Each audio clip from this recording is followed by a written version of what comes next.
C'est bon.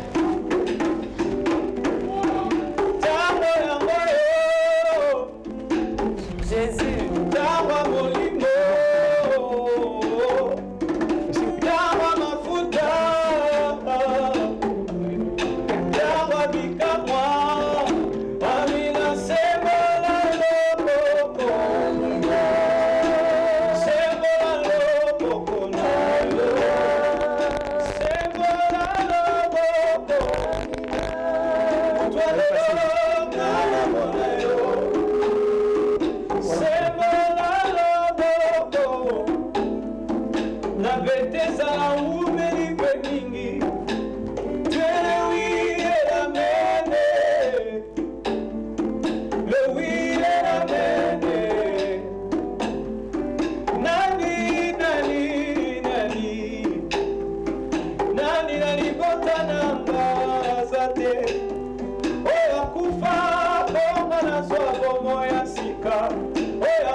Est-ce qu'on peut applaudir pour la gloire de Dieu?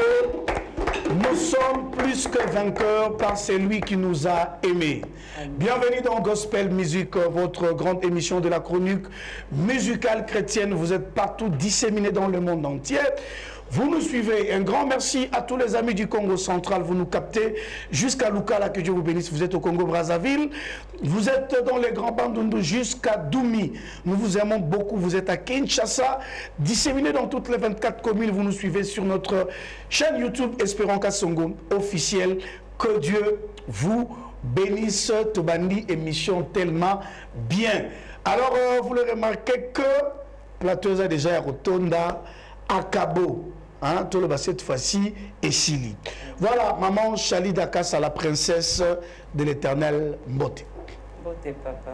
Bonne santé. De mon sambolo. Bonjour, on va se combattre.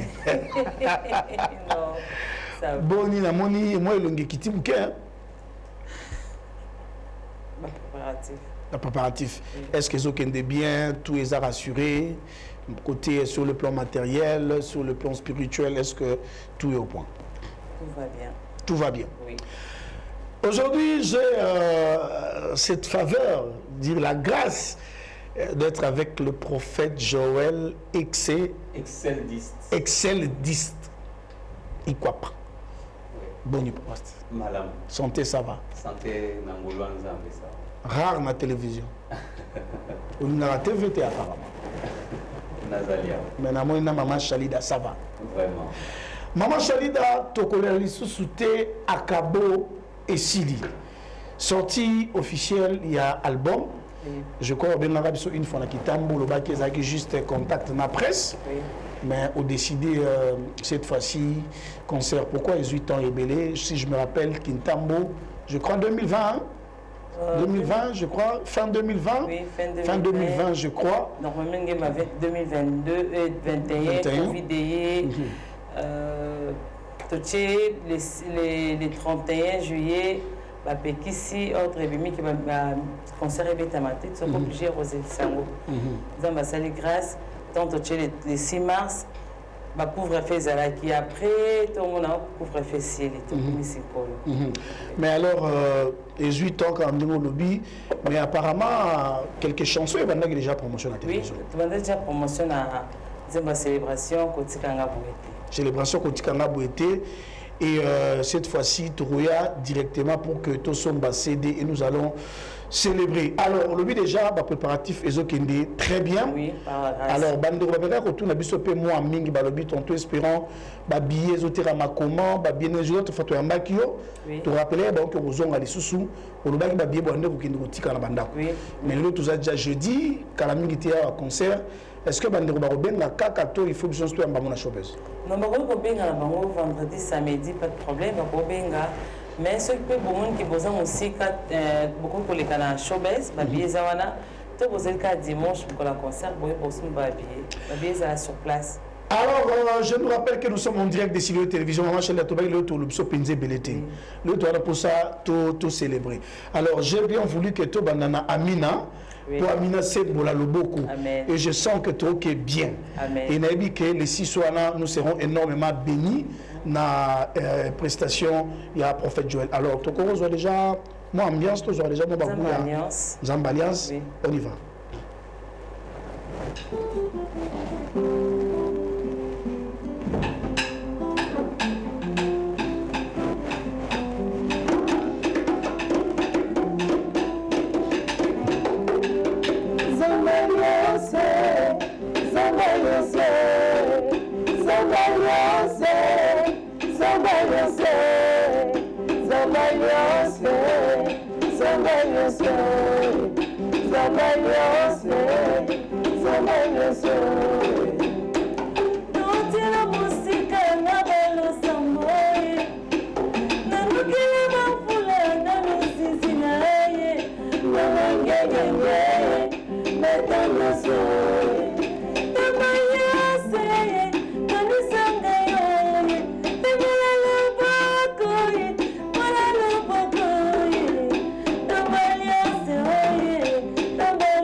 Jésus.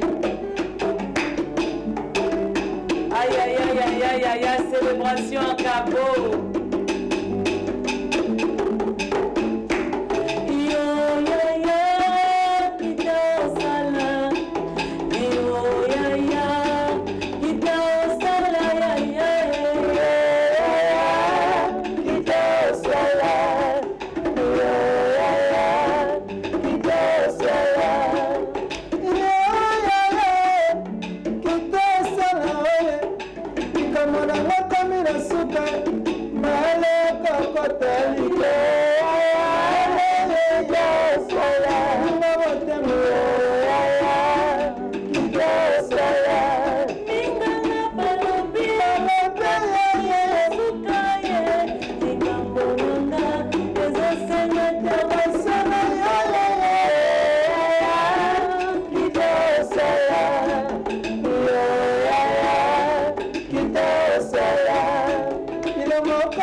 Le 6 mars, nous serons au Showbuzz à partir de 15h30. Prophète Joël, tant que Tobandi, Yembe Amina, j'ai même des chairs de poule. Vous savez, c'est vrai aujourd'hui, les gens nous suivent à la télé. Hein? Prophète Joël, on a un concert. Il y a des gens qui ne viennent que pour la star. Ça veut dire Moutoyo Alingaka. Or, moi, je dis toujours, le concert, c'est un culte. Ça veut dire, non seulement au monde Batolingaka, mais il faut bénéficier de la grâce spirituelle au Batouana Bazanamo. Est-ce que vous pensez que dans Zambie, dimanche, ils vont bénéficier de quelque chose de spirituel qui seront dégagés par les serviteurs de Dieu? En tout cas, je crois, même la Bible dit, la Bible dit, Dieu ne fait rien pour rien. Il a fait même le méchant pour le jour du mal. Donc, ce qui va permettre à ce que, et ça la mandengo, que le dimanche, même couvre-feu et katani. Oui. Alors que la date a été prise avant même que couvre-feu et Longwa. Donc, je crois fermement et je suis vraiment rassuré en Agnon Sonzamba le Bélibiso et avec ce que nous avons vu, que ça sera vraiment formidable. Et les malades seront guéris, non pas parce que nous, mais parce que le Dieu qui siège au milieu de la louange, de l'adoration de son peuple, il sera là. J'ai aimé quelqu'un qui a dit « Na place au Lukanzambe, pese kiti avanda ». Alors ce jour-là, toro pesa nzambe a kiti avanda. Parce que tu as une meilleure manière au Lukanzambe, c'est que papa avanda par notre louange, par notre adoration. Et je sais que le Seigneur va faire des grandes choses. Nous ne disons pas juste pour encourager ou inviter, mais nous savons que cela va se faire ainsi. Les malades seront guéris et Dieu va parler à ceux-là qui veulent. Et les gens vont ressortir comme pas comme Bakota qui mutumoro takota na maya bimaka ndenge. Il faut pour la amen. Voilà mutumoro takota na maya abimandenge voilà il faut kaka opula. Maman Chalida. Pourquoi choix quand il y a batata on a moniwana et puis non seulement batata on a moni mais au traversé prophète Joël Azaliawa, le pasteur Henri Papa Azaliawa, mais au traversé 8000 km au pays Kozwa évangéliste Ikebali. D'abord pourquoi pourtant qu'il choix nous na bango parce que l'artiste Baza est belé, ba papa Bazali, ba maman Bazali, mais au porter choix sur bango et puis au tiki ba mususu awa OK musika Kobenga évangéliste Kebali. Tonton, ngana le beza choix nzambe, za choix mon Chalida te. Eza choix nzambe parce que son nzambe ça na calcul ya batute. Que pour ça on ko kozana ça elo boyina mutu songolo. Mais peut-être là mutu to côté prier nzambe ba biso wana te faut boy. Tandis que toi tant tout ça ba nzambe to tambo na ainsi dit l'Éternel.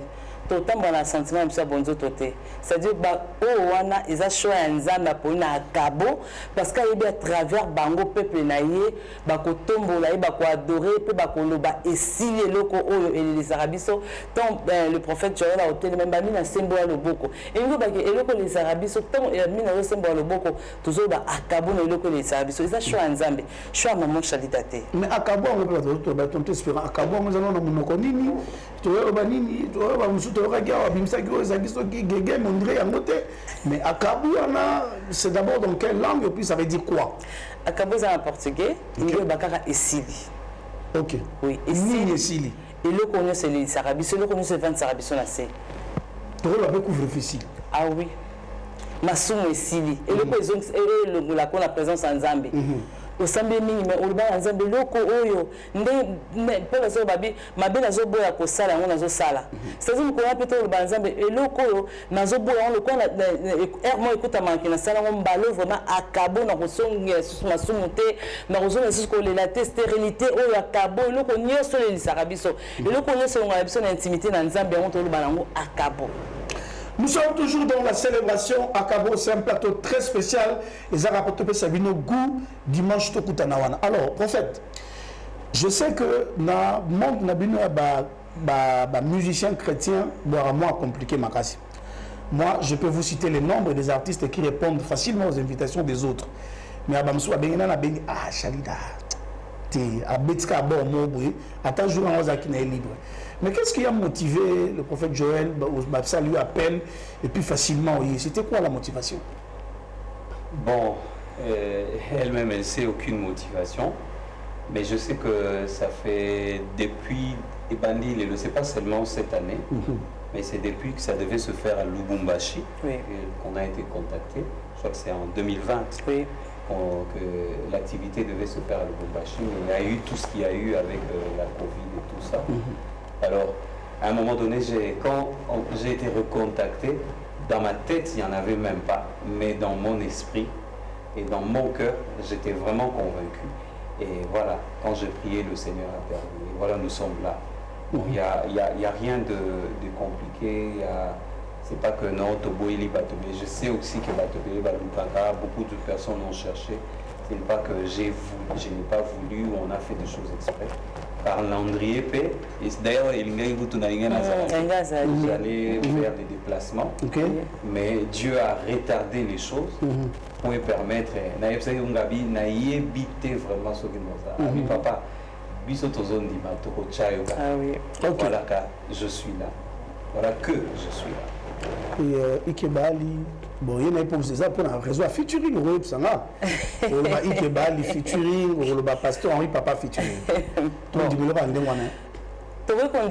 mais exactement bon substance là na taimba na concert beta bat pasala te tu vois quoi ça peut featuring te et quoi ça la tant exactement en Zambie pour nanga en Zambie papa yeke kolongwa la poto ko ya boye ça facilité andima bi maman nous soutenir yo na sombi billet na ya concert est-ce que au monde vraiment ça facile c'est ça en Zambie so bongisa makam na ndenge na ye anda voyager ça na ba production ma voyager tant on sera na mars na février na Zambie le quoi en Zambie loba ki Zambie a raison que ça non mbona sima to sam ça na proken le quoi ça qui na calendrier en Zambie ko sima ramnyoso le président MCC, il a un motier.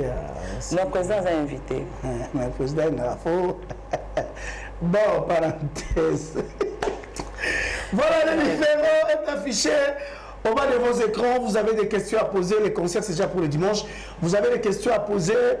Vous voulez avoir les billets. Maman Chalida va donner le numéro pour que vous puissiez avoir les billets. Bon, vous voulez aussi avoir les invitations. Robin n'a pas votre invitation. Non. Ah. C'est aux catégoriques.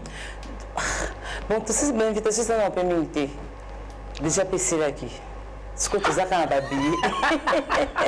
voilà une manière aussi de soutenir la servante de Dieu. Ah, oui. Et alors, ce magnifique qui est billet, on a un conseil de la showbiz, on a un kima, un kima, c'est de bandi calcula. Donc, et ça manière pour nous soutenir Moussa Lanzami, maman Charles Datoro, Zoasou. Il y a déjà à Cabo, toujours à déjà ici. C'est le principe. Qu'est-ce qu'on a ça question bon.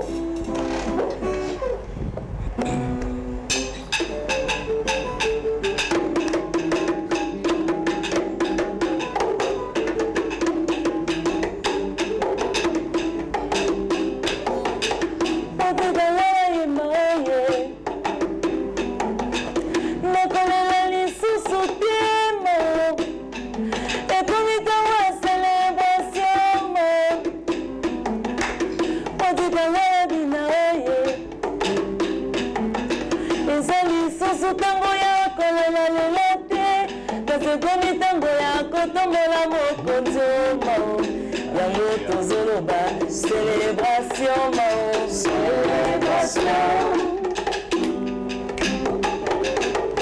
Aïe, aïe, aïe, aïe, aïe, aïe, aïe, aïe, aïe, aïe, aïe.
Célébration, Mao. Célébration.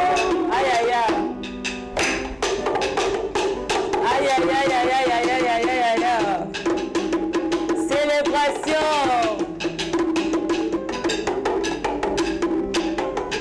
Moko mwate soki na komo lokola mwa liboma. Akomisanga liboma yesoyo.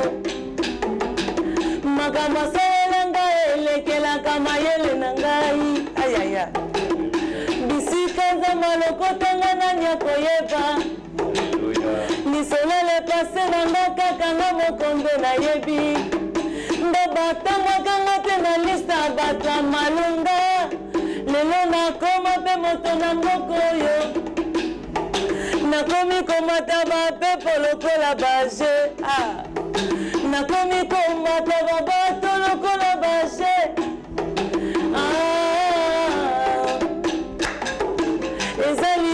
tango ya kolela lela te kasi komi tango ya kotombola mokonzi mao yango tozoloba célébration mao célébration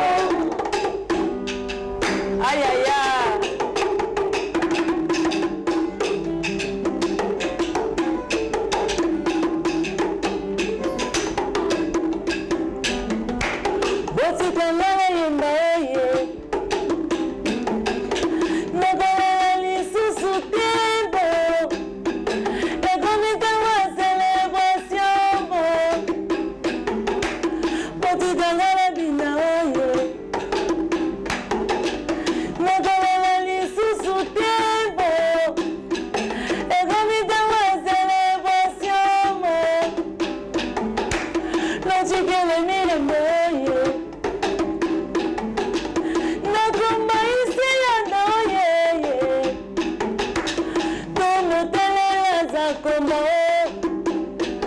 Bakeli bokongo chingo okaye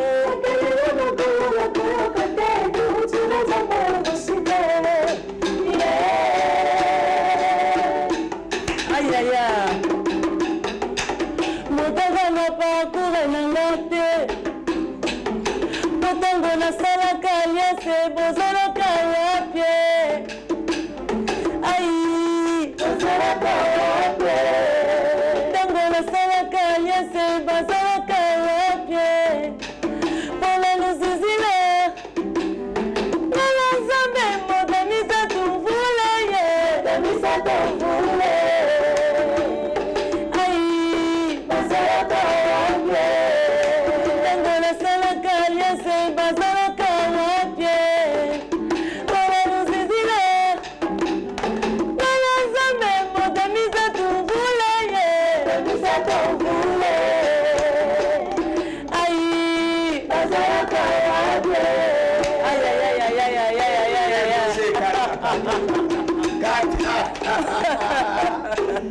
Donc ça veut dire que si vous allez à concert, ça sera grave.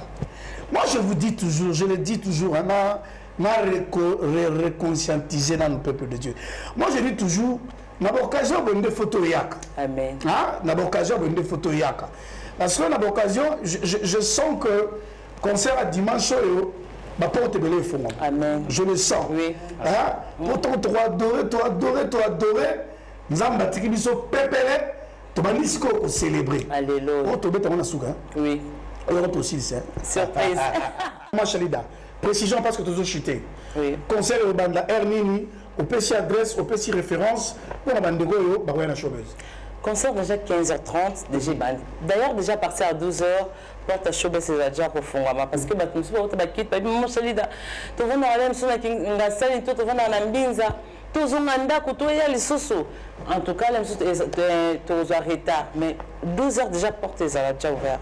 C'est-à-dire, à partir de 12h, en tout cas, c'est déjà bien. Mais à partir de 15h30, célébration en Kaboué Bandi. 15h30, Bandi, Bisca, Kola, Bato, Souka, Tosuki. Alors, est-ce que, bon, nous devons assez permettre aussi, c'est la langue émission, ceux qui ont bêté la bisou, on a Souka. C'est moi qui comment on a la conseil à prendre un zéro. Surtout que tu seras pas 25. Donc, pour voir aussi, c'est la émission sans problème. Mais est-ce que le produit à Maman Chali de Rosala? Oui, par la grâce de Dieu, Rosala. Le produit, nous sort. Rosala, on a du ban là, tout le monde, on a 4. Bon, on a 4. Oui, on a 4. Avant, on m'a prié par la grâce et le Mbélanga n'a pas cabo. Voilà, et Rosala sur place. Oui, sur place. Alors, moi, j'aime cette question. On a dit que l'équipe. J'espère que Amine a pu faire passer des noms. Ah, ok. Oui. Bon, en réalité, éviter nos fidèles à produire la langue. En réalité, autant de choses, on a battu Baloukarango. Et surtout que dans le cas où on a cédé à. Il y a Minaté, bon. Mais selon on a prophète au bêta aussi, il y a concert sur l'amour sans problème. Alors, j'aime toujours poser cette question, c'est aussi pour aider le peuple de Dieu. Parce qu'à Kabo Lobi et Sili. Or, nous savons que nous avons beaucoup de problèmes. Non seulement pas de problèmes dans Mboka, mais non aussi des problèmes, il y a Bissomoko. Les gens ont des problèmes personnels, des problèmes Misala, des problèmes Mabala, des problèmes Robota. On a tellement de problèmes. Mais déjà, titre album, ils ont rassuré Bisso. Ils ont déjà essayé. Parce que tout le monde a des problèmes. J'ai des problèmes. Mais là, il y a des caca. Alors, quelle est cette attitude de photo adoptée jour? Tu as déjà célébré. Tu as exactement comment dimanche. Nous avons l'émission sans les cas. Nous avons omoni toka pona full te bazoya babiba concert ya maman Chali da bamona ekala ba bakutana na prophète Joël bamona papa Henri bamona évangile que non omoni ngana pesa par exemple mingi ya mwasi o abanda kotanga makila batbando na Jésus bazaki belé mais ndini to simbe na ba Yesu à comprendre que ça mutu moko simbinga parce que bando ya loka batunyo sauter et on ça batuki tout ya na kondima ndena ke kuna Jésus azoleka na showbiz Jésus le 6 avant dans la showbiz ngato nazo kende kuna eza pona tikele ba dossier na ngai ya pesa nga yanga eza pona tikele makambo na ngai ya pesa nga kimia eza te to ya ka loka tozoya na ninga prophète Joël mingi a Rosala na kende ku non tawo zo attitude na yonde e ko sala ke osimbela mbana Yesu attitude na yonde ko sala ke olo bakabo na eloko oyo elelisaka mais so ekala bon mesano na qui concerne la lundi aux olotes. Mais ce qu'on a la foi c'est une ferme assurance, des choses qu'on espère. Aux espérons nous avons salé ni mkoloana. Où est la condima? Peu aux côtés na condima. Nga Yesu le quoi azana salle oyo. Yesu le quoi aza awa. Nga na eko simbe lamba na bika. Makile katana, pauvreté katana, stérilité sila, et combe sila libala malonge ya. Où est la condima là? Nous avons salé quelque chose. Alors, prophète Joël, je crois. Maman Chalida assis à P6 position. Alors, sur le bango d'une manière synthétique. Nous nous connaissons le peuple de Dieu, nous sommes comme l'ingéla dimanche pour que bazana chose. Bible Zoroba, ce n'est pas en vain que j'ai dit à mon peuple de me chercher. Ce n'est pas en vain. Donc, et voilà. Bible le dit, il est le rémunérateur de ceux qui le cherchent. Donc, chaque minute dans la présence de Dieu se transforme en un moment de paix. En réalité, celui qui va dans la présence de Dieu ou qui entre dans la présence de Dieu va pour être payé. Parce qu'il y a un rémunérateur de ceux qui le cherchent. Alléluia. Donc quand tu t'avances avec cette soif-là, avec cette détermination d'avoir quelque chose, certainement le rémunérateur ou à foutre à la madame, à Rosala qui est 10 minutes ou 30 minutes ou 1 heure du temps passé là-bas et il n'a pas mbatté, muta au foot à manandé, souvent au foot à mananter malibala, Kimia tellement Essengo, mais la détermination et la soif sont des choses importantes. Donc je vais dans le même sens. Maman Chaïda, numéro à contact, c'est un souba au tal, peut-être qu'on bien mis sur la bien aïe, bien avant peut-être au risque que tu as ce jour là, tu as une showbiz de Bossoboui, bien zati. Surtout pour la VIP, 09 98 44 70 08. Sur la bien, en plus de ça 43. 9 98 44 70 08. Sur la bien, sans problème. Oui. Alors le rendez-vous est pris pour le dimanche 6 mars au Showbuzz. Tout le monde a comment avant. Donc déjà, 12 heures, la porte est pour les. Si vous avez un billet, vous avez la porte, vous avez un protocole, très bien guidé au Tinaka. Si vous avez un billet pété, il y a qu'avant. Vous avez VIP $50, billet ordinaire $10. Mais vous avez vu que les ouvriers de la dernière heure et de la première heure, tous ont été payés de la même manière. Ça veut dire qu'on va dans la VIP, on va dans l'ordinaire, le prophète a lobby, la grâce de Dieu va se répandre sur tout le monde. Donc, tous au rendez-vous dimanche, qu'on a maté, qu'on a une colle et tout, qu'il y a ma bokeh. Qu'on a une zala maïto, qu'il y a ma bokeh. Viens d'abord célébrer. Comme ça, Nzambe, quand la Covid est venue, tu es qui est. Donc, venons célébrer. Et je sais que ce jour-là, le Seigneur va nous faire du bien. Alors, maman, je vais tout ça à l'émission. Est-ce qu'on peut déjà se tenir debout? On te retrouve à la biso. Comme déjà la souka, mais tout ça en tant que Moussa Nzambe. Il y a beaucoup de malades aussi qui nous suivent. J'ai beaucoup de gens au bataille à la biso dans l'hôpital général. Et puis, Bamsou n'a pas hôpital Moussou. Une petite prière pour Nabangou, surtout au Bakora, pour y concerter dans son état physique et on permettre d'envoter.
Père, nous te prions au nom de Jésus-Christ, qui est mort et qui est ressuscité. La Bible déclare, Bible lobby était, c'est de nos péchés qui s'est chargé, c'est de nos maladies qu'il a portées. Par ses meurtrissures, nous sommes guéris. Seigneur, nous te prions pour tous ceux qui sont malades, et même ceux qui ont des problèmes particuliers, autres que la maladie, peut-être des déceptions, de chocs, de douleurs. Seigneur, que toi, tu restaures les âmes. Que toi, tu guérisses au nom de Jésus-Christ.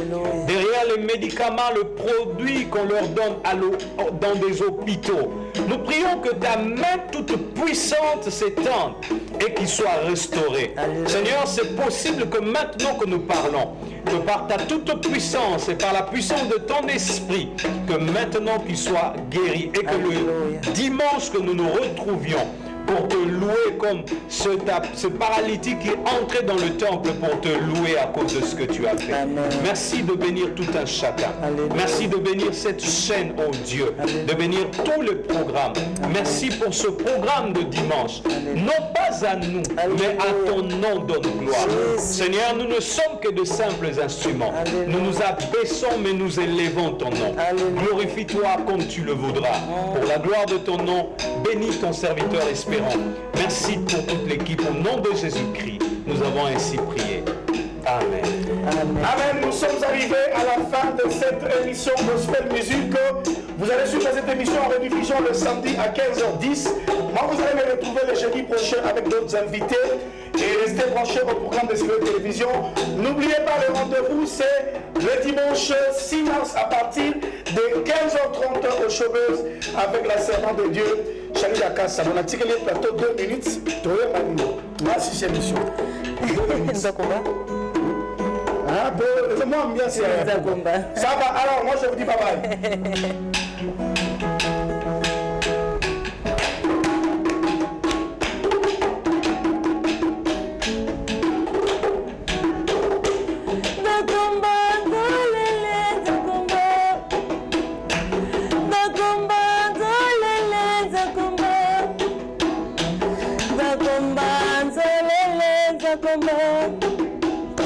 Zakumba